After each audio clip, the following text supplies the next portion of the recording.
সদস্য এবং শুভাকাঙ্ক্ষীরা রয়েছে, তারা মূলত আমাদেরকে সহযোগিতা করে। যে এখন দেশের যে আইন শৃঙ্খলার পরিস্থিতি, পুলিশ যেরকম নাজুক অবস্থায় আছে, এইরকম নাজুক অবস্থায় নির্বাচন করাটা অনেক বেশি কঠিন হবে। আজ জাতীয় নাগরিক পার্টির প্রথম সাধারণ সভা অনুষ্ঠিত হয়েছে এবং আজকের সভায় জাতীয় নাগরিক পার্টির পক্ষ থেকে সাম্প্রতিক সময়ে চলমান যে নারীর প্রতি সহিংসতা ঘটছে, দেশের বিভিন্ন স্থানে ধর্ষণের মতো ঘটনা ঘটছে, ইফটিজিংয়ের মতো ঘটনা ঘটছে, আমরা সেই সকল ঘটনার তীব্র নিন্দা এবং প্রতিবাদ জানাচ্ছি এবং এই বিদ্যমান পরিস্থিতিতে নাগরিক পার্টির পক্ষ থেকে, এনসিপির পক্ষ থেকে আমরা উদ্বেগ প্রকাশ করছি। অন্তর্বর্তী সরকারের প্রতি আমরা আহ্বান জানাচ্ছি, অন্তর্বর্তীকালীন সরকারের প্রতি আহ্বান জানাচ্ছি জনপরিসরে যাতে নারীর নিরাপত্তা নিশ্চিত করা হয়, সেজন্য সরকার যাতে কঠোর অবস্থান গ্রহণ করে, নারী নিপীড়নকারীদের যাতে দ্রুত সময়ের মধ্যে যথাযথ বিচারের আওতায় আনা হয়। আরেকটি বিষয় হচ্ছে, আপনারা দেখেছেন গতকাল রয়টার্সের যে ইন্টারভিউ, সেটা নিয়ে হয়তো অনেক প্রশ্ন আপনাদের আছে, সেটা হয়তো আমরা প্রশ্নোত্তরের সময় জানব। সেখানে কিছু মিসকোট হয়েছে বা ভুল অনুবাদ হয়েছে। যেমন আমি বলেছিলাম যে আমাদের আর্থিক বিষয়ে আসলে সমাজের যারা সচ্ছল মানুষ, আমাদের যারা সচ্ছল সদস্য এবং শুভাকাঙ্ক্ষীরা রয়েছে, তারা মূলত আমাদেরকে সহযোগিতা করে এবং আমরা একটা ক্রাউড ফান্ডিংয়ের দিকে যাচ্ছি, অনলাইন এবং অফলাইন কেন্দ্রিক। যেই ক্রাউড ফান্ডিংয়ের মাধ্যমে আমরা আমাদের কার্যালয় স্থাপন সহ আমরা ইলেকশন যে ফান্ড সেটা রেইজ করব।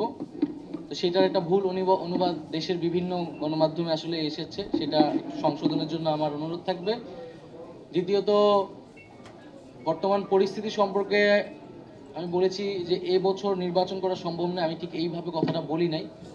আমি বলেছিলাম যে এখন দেশের যে আইন শৃঙ্খলার পরিস্থিতি, সেই পরিস্থিতিটা পুলিশ যেরকম নাজুক অবস্থায় আছে, এইরকম নাজুক অবস্থায় নির্বাচন করাটা অনেক বেশি কঠিন হবে এবং এই পুলিশ প্রশাসনের কিন্তু একটা সুষ্ঠু নির্বাচন করার অভিজ্ঞতা দীর্ঘদিনের নেই, তাদের সক্ষমতা পরীক্ষা হয় না দীর্ঘদিন ধরে। সেই জায়গা থেকে আমরা বলেছি যে আমাদেরকে অবশ্যই নির্বাচনের আগে এই যে পুলিশিং ব্যবস্থা আছে, আইন শৃঙ্খলার যে পরিস্থিতি আছে, সেটাকে অবশ্যই উন্নত করতে হবে এবং সেটার জন্য সরকারের পাশাপাশি রাজনৈতিক দলগুলো যারা রয়েছে, বিভিন্ন সামাজিক শক্তি যারা রয়েছে, তাদেরকেও এগিয়ে আসতে হবে এবং সহযোগিতা করতে হবে।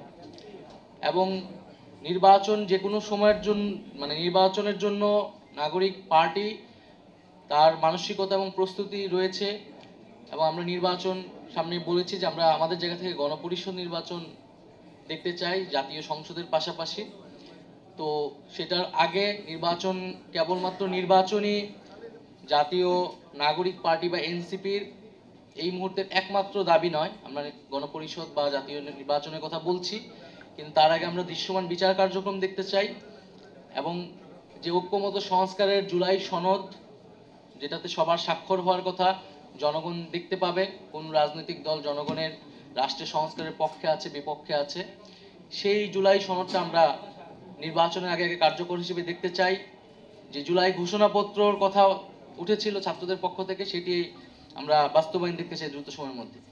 আরেকটি বিষয় আপনারা খেয়াল করে থাকবেন, খুব সাম্প্রতিক সময় ধরেই বৈষম্য বিরোধী ছাত্র আন্দোলন, নাগরিক কমিটি এবং বর্তমানে যে নাগরিক পার্টি হওয়ার পর থেকে যে আমাদের যারা নারী সদস্যবৃন্দ রয়েছে, খুবই স্পেসিফিকভাবে তাদেরকে চিহ্নিত করে সাইবার জগতে নানা ধরনের অপপ্রচার চলছে, বুলিং চলছে এবং এক ধরনের হেনস্থার মধ্য দিয়ে তাদেরকে যাচ্ছে। এবং আমরা দেখতে পাচ্ছি যে বিগত ফ্যাসিবাদী সরকার, তাদের কর্মী, তাদের যারা তাদের সাথে যারা যুক্ত রয়েছেন নানাভাবে, সেই সকল মানুষরাই এই কার্যক্রমে অনেক বেশি যুক্ত হচ্ছেন। নারীদেরকে টার্গেট করা হচ্ছে পলিটিক্যাল স্পেয়ারে, যাতে নারীরা রাজনৈতিক কাজে, দেশ গঠনের কাজে যুক্ত হতে না পারে, নিরুৎসাহিত করার জন্য এবং তাদেরকে একটা মেন্টাল ট্রমার মধ্যে দিয়ে তাদেরকে নিয়ে যাওয়ার চেষ্টা করা হচ্ছে। আমরা এর তীব্র নিন্দা এবং প্রতিবাদ জানাই এবং আমরা মনে করি যে এটার জন্য যথাযথ ব্যবস্থা আসলে সরকারের জায়গা থেকে নেওয়া উচিত। সামাজিকভাবে আমাদের এই সকল নারী যে কোনো রাজনৈতিক দলে যারা ফ্যাসিবাদের বিপক্ষে ছিল, তাদের পক্ষে আমাদের জোরালো কণ্ঠস্বর রেইজ করা উচিত এবং তাদের পক্ষে অবস্থান নেওয়া উচিত।